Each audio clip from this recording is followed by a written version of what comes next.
네, 프레스룸 라이브 유튜브로도 함께 시청할 수 있으니까요. 댓글로 의견 주시면요. 저희가 반영하도록 하겠습니다. 자, 오늘 함께 해주실 분들 궁금증 해결사죠. 이수정 경기대 범죄심리학과 교수, 이고은 변호사, MBN 장가 기자 나오셨습니다. 어서 오십시오. 네, 안녕하세요. 안녕하십니까. 자, 먼저 황의조 선수, 축구 국가대표 황의조 선수 얘기 먼저 나눠볼 텐데 장가 기자, 이제 불법 촬영 혐의로 입건돼서 수사받고 있는 황의조 선수, 새로운 소식 나왔는데 또 다른 불법 촬영 정황이 드러났다고요? 네, 그렇습니다. 요즘에는 영상 통화를 많이 하잖아요. 그런데 이 황의조 선수가 한 여성과 영상 통화를 하면서 이 여성의 노출 모습을 동의 없이 녹화한 정황이 드러나서 경찰이 추가 수사에 착수한 것으로 알려지고 있습니다. 네. 한 보도에 따르면 피해 여성 중 한 명이 과거 황의조 씨와 영상통화 도중에 신체를 노출하자 이 요구에 응했다는데요. 원래 영상통화가 녹화가 되진 않습니다. 그런데 황의조 선수가 몰래 녹화를 한 것으로 알려지는데요. 상대 여성은 피해 사실을 인지를 못하고 있다가 최근 경찰 조사에서 뒤늦게 알게 된 것으로 전해집니다. 경찰은 황의조 씨에게 불법 촬영뿐만 아니라 음란물 저장 그리고 소지 혐의를 적용할 수 있을지 법리를 검토하고 있습니다. 그러니까 이제 영상 통화라고 하면은 사실 이 녹화가 안 되는 건데 강제로 이제 핸드폰에서 영상만 녹화하는 기능이 있다. 그걸 사용했다는 것 그렇죠. 같은데 이수정 교수님, 일단은 피해자는 영상 통화가 녹화됐다는 사실 뒤늦게 알았다고 하는데 네. 이러면 사실 피해자의 동의를 구하지 않고 녹화한 거잖아요. 피해자는 틀림없이 피해라고 느낄 겁니다. 네. 그런데 이제 카메라로 찍힌 게 아니다 보니까 아마 그와 같은 영상물이 있을 수 있다라는 걸 아마 가정하기가 어려웠을 거고요. 얘기를 안 했다면 모르겠죠. 그렇죠. 그렇기 때문에 이제 피해자 입장에서 보면 피해자의 권리가 현저히 침해됐다. 심지어는 이 영상물이 어딘가로 유포되기만 하면 사회적으로 매장될 수도 있다. 이런 불안감이, 공포가 있을 텐데 네. 문제는 이제 구체적으로 카메라, 하드웨어를 이용해서 촬영한 건 아니기 때문에 지금 이제 이 부분에 대해서 법적으로 상당히 다툼이 있을 것으로 추정이 됩니다. 네. 그리고 일단 지켜봐야겠지만요. 아무리 가까운 사이라도 일단 상대방 동의 없이 노출 영상을 좀 기록하는 거 범죄 같은데 이고은 변호사님, 이거는 당연히 범죄라고 봐야겠죠. 그러니까 우리가 일반인의 생각으로는 내가 영상통화만 동의한 거지 영상통화를 함부로 아무런 동의 없이 이걸 녹화를 한다? 이것도 불법 촬영 아니야 라고 생각하실 수 있잖아요. 음성 녹취하고는 네. 또 다른 문제지 않습니까? 네, 또 다른 문제죠. 그런데 문제가 2017년도에 대법원 판례를 살펴보면요.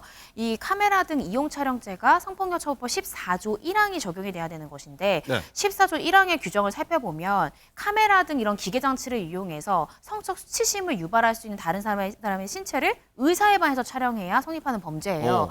근데 화면 녹화라는 거는 다른 사람의 신체를 진짜 카메라나 핸드폰으로 막 직접 찍은 게 아니라 다른 사람의 신체 이미지가 담긴 영상을 복제하는 것에 불과하기 때문에 네. 이 법문에서 규정하고 있는 다른 사람의 신체를 직접 촬영한 거엔 해당하지 않는다. 따라서 이러한 경우, 화면 녹화한 경우 카메라 등 이용 촬영 무죄다라고 판시한 대법원 그래요? 판결이 있습니다.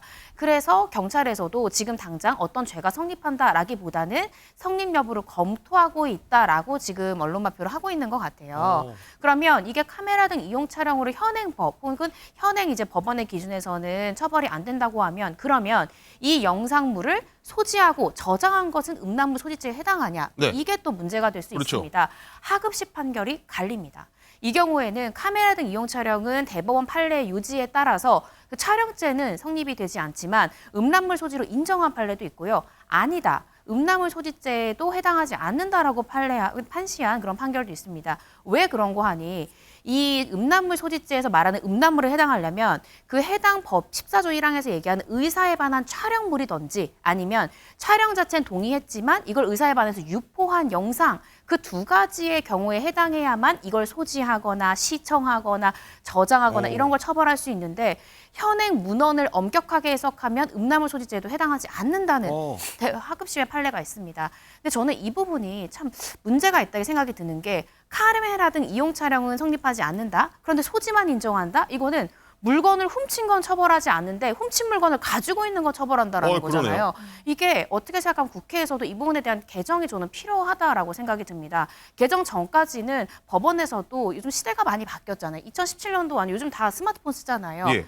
사실 카메라 등 이용 촬영에서 보호하고자 하는 법익은 나의 민감한 신체 부위를 함부로 촬영당하지 않을 권리를 보호하는 것입니다. 그럼 그게 직접 촬영을 하던 아니면 나의 동의 없이 화면 녹화를 하건 어떤 것이든 함부로 촬영당하지 않아야 되는 권리를 보호해야 되는 것이 아닌가라는 생각이 들고요. 네. 하지만 현행법상 이러한 걸 당장 카메라 등 이용 촬영죄로 처벌할 수는 없지만 이러한 부분을 이용해가지고 지인들에게 이 영상을 공유하거나 이를 이용해서 협박하거나 이런 것은 현행법상 충분히 처벌 대상이 될 수가 있습니다. 일단은 뭐 변호사님 너무 자세하게 설명해 주셔갖고 저희 네. 몰랐던 부분이거든요. 네. 근데 이게 황의조 선수가 그렇다면 지금 현재로서는 뭐 처벌받지 않을 수도 있다는 내용 아닙니까? 이 건에 대해서는. 만약에 이거를 지인에게 공유했거나 이런 부분이 없다고 없었다면. 하면 현행법상 지금 사실 처벌이 애매한 부분이 있고 다만 음란물 소지를 인정한 하급심도 있기 때문에 검찰에서는 적극적으로 기소를 할 수도 있다고는 생각이 듭니다. 이 교수님, 뭐 국회에서 이 관련 법안을 좀 처리해야 한다고 했는데 그런 법 굉장히 필요할 것 같아요 보니까. 그렇죠. 그러니까 촬영을 어떻게 정의하느냐의 문제인 것 예. 같아요. 그러니까 과거에는 촬영을 하려고 그러면 카메라가 당연히 있어야 되잖아요. 그런 고정관념 속에 이 법률이 입법이 됐는데 문제는 이 촬영이라는 게 이제는 휴대폰만 있어도 뭐 버튼 하나만 누르면 얼마든지 이제 뭐 직접적으로 간접적으로 다 촬영이 가능하니까 쉽게 되죠. 시대가 바뀌었는데 지금 법은 안 바뀐 채 2017년도 기술에 그냥 한정된 법을 적용하고 있다 보니까 새로운 이제 신종 범죄들은 나오는데 못 따라가는 거죠. 법이 못 따라간다. 그렇습니다. 네, 그렇기 때문에 지금 변호사님 말씀대로 이 조항은 꼭 바꿔야지 될 것 같은데요. 지금 그렇다면 지금 황의조 선수가 과연 이 영상물들이 그럼 피해자가 일단 2명이잖아요. 네. 영상물들을 어떻게 했는가도 저는 굉장히 좀 궁금증이 듭니다. 찍어놓은 걸 어떻게 했느냐. 그렇죠. 그거를 그냥 보관만 하고 있었을까 하는 게 이제 문제이고요. 그러면 유포한 사람은 지금 형수라고 나오는데 그럼 유포는 형수만 했을까? 혹시라도 공유한 사람은 있지 아니할까? 뭐 이런 종류의 수많은 이제 그 영상물로 인한 의문들이 드는데 네. 앞으로 이 이제 사건이 어느 방향으로 수사가 진행이 될지는 좀 두고 봐야 될 것 같습니다. 네. 황의조 선수가 일단 이런 영상들이 뭐 한두 개는 아니라고 일단은 보도상으로 나오고 있는데 네, 네. 뭐 저도 남성이지만 남성들이 보통 이런 거를 좀 촬영하지 않습니까? 이런 심리 우선 저는 잘 모르겠는데 왜 그럴까요? 글쎄, 뭐 일단은 동의를 받고 촬영을 했다가 만약에 상대가 원치 않으면 삭제를 하는 게 일단은 도리겠죠. 네. 뭐 본인들의 아름다운 사랑을 이제 조금이라도 오래 간직하기 위해서 촬영하는 것까지야 동의하는 한도 내에서는 좀 그럴 수가 있다고 생각을 예. 합니다. 근데 문제는 그 영상물이 그 상대방에게는 굉장히 큰 피해로 돌아올 수도 있기 때문에 삭제를 원하면 언제라도 완벽하게 삭제를 해줘야 되는데 그러지 못하고 결국 헤어진 다음에 일종의 리벤지 포르노처럼 사방으로 네. 퍼지는 게 이제 뭐 상대방을 매장시키는 그런 이유가 사실 되는 거죠. 그렇기 때문에 애당초에 내가 만약에 이런 식으로 계속 음란물 또는 이제 영상물에 과도하게 심취 않은 그런 이제 일종의 성향이 있다면 그렇다면 왜 내가 이런 거 한 번쯤은 돌이켜 볼 필요가 있어요. 혹시라도 상대에게 뭐 지속적으로 괴롭힘을 줄 목적으로 이런 영상물을 계속 회생시켜서 본다면 그건 정상적인 상황이 아니거든요. 네. 그렇기 때문에 어쩌면 상담이 필요한 상황일 수도 있습니다. 집착이 심해지고 결국 뭐 도착적인 음란물에 집착하는 그런 경향성이 심해지면 결국 6개월 이상 뭐 집착이 심해지면 병원에 가야 돼요. 그러니까 병원에 가시기 전에 일단은 그런 종류의 문제가 나에게 발생한다면 그거는 정상이 아니다라는 걸 꼭 인지하시는 게 지금은 당장은 필요해 보이고 아주 어렸을 때부터 지금 이런 종류의 영상물을 남기는 게 사회적으로 얼마나 부작용이 발생하는지를 교육을 시켜야 되는 게 일종의 예방적인 교육을 시켜야 남성들을 탓할 게 아니라 가르쳐주지 않고 이게 어떤 피해를 유발하는지를 안 가르쳐주고 무조건 뭐 이렇게 이제 비난하는 건 전 정당한 일은 아니다 이런 생각을 한편으로는 네. 합니다. 이수영 교수님 의견이셨고요.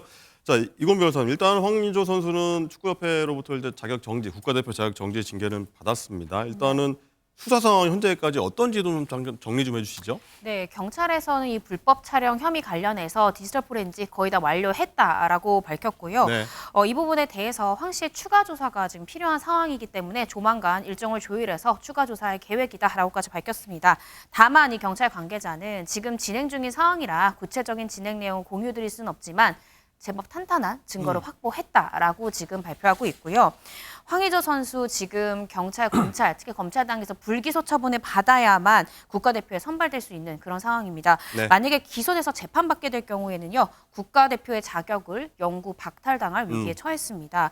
사법당국으로부터 불기소 처분 받지 못하면 이 황의조 선수는 내년 1월 12일 이 카타르에서 개막하는 아시아축구연맹 아시안컵에도 나설 수 없는 그런 상황입니다. 네.